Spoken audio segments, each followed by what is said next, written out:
All right, girl, you are the grand finale here. We've been doing spotlights on realtor partners on the team, and you are the newest addition to our team. And we are going to talk about the market. We're going to talk about it from your perspective in working with buyers and what you're seeing out there, and then we'll turn it around and talk about, you know, for sellers and what that looks like too.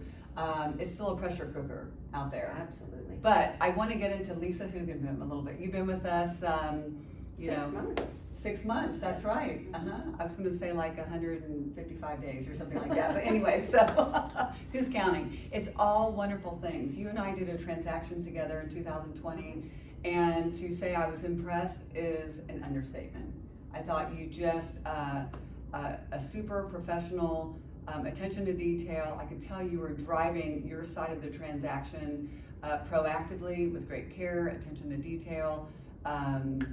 You know, all of those things. So I really appreciated that. Well, and you know, of course, while I was advocating for our selling clients, you, not a member of the team yet, but you know, you work through things sometimes that are difficult in a transaction, you know, but you can always be a professional, is what I say, you know? Absolutely. We're professional, we're not hysterical, you know, so anyway. So I appreciate that about you. And I am very, very blessed to get to go to work and work with really exceptional people every day, and you being one of them. I'm honored to be on the team. No, well, thank you for that. So we're lucky to have you, and I know how much the other buyers agents appreciate too, because we really talk and learn from each other. So Every day. yes. Tell us a little bit about your background. Well, I was a nurse for my first career, my first life, and I met so many awesome women who were realtors that I decided that's what I wanted to do.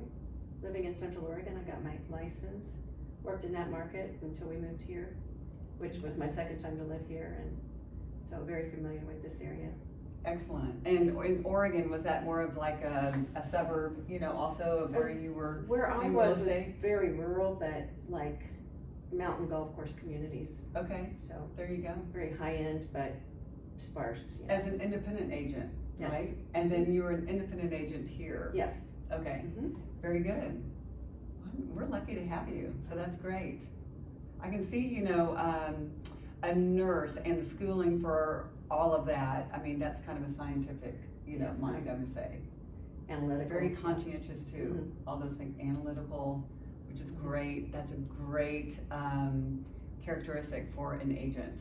It really is. So, well, very good, very good.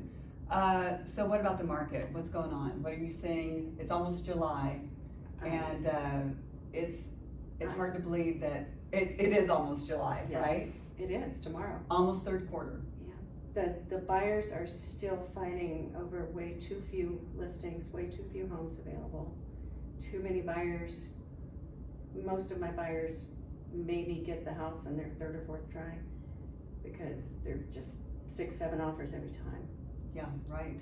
And that's not for lack of writing a really, really good offer and contract. But at the end of the day, it's really up to the buyer of like, how hard do they want to fight for that Right. home though, right? I mean, how much really is it worth to them? I mean, if it just keeps going and or they're competing against cash and all of that. So it's really keeping their spirits up, and because it can be discouraging. I know it's discouraging for buyers agents True. a little bit too. And it's nerve-wracking also for selling clients, choosing the right buyer. We've had a lot of busted out contracts in this market too. And I think we have to do the proper vetting, and we do, on that side to understand if that agent has a relationship with that buyer, if the buyer has seen the property, making sure, of course, that we see proof of funds and all those things.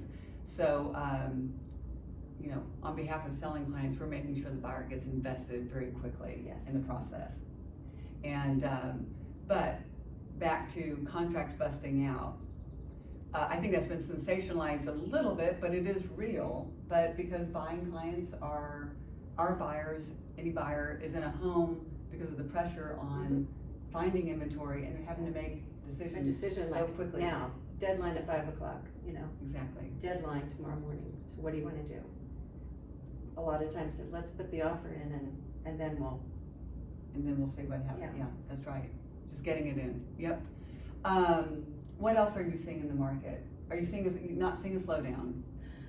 Honestly, I saw one about 3 weeks ago for a while, but now I feel like it's picking back up. Yeah. At least with my buyers. I think the market always gets a little, it's such an anomaly year, I'm gonna be careful, but the market gets distracted this, around May, June, because holidays take off and you're coming off of proms and graduations and all those things, but inventory is still super low. It's low in Wood Forest, it's low on Lake Conroe, it's low in the Woodlands. Of course, that's our wheelhouse. And anyway, so it's just interesting. It's interesting. The market gets a little locked up because even sellers that want to sell, they're like, where am I going? Yes, exactly. And rental inventory is low. Yes, that's a real concern for people. It is. Well, your nails tell me that we've got a big holiday coming up, 4th of July, you're ready. Happy birthday, America. We love our clients, we appreciate you. You call us if we can do anything for you. Cannot believe we're now turning the corner into the second half of 2021. I don't know where it's gone. 2020 grew up and went crazy in 2021, so here we are. Happy holidays.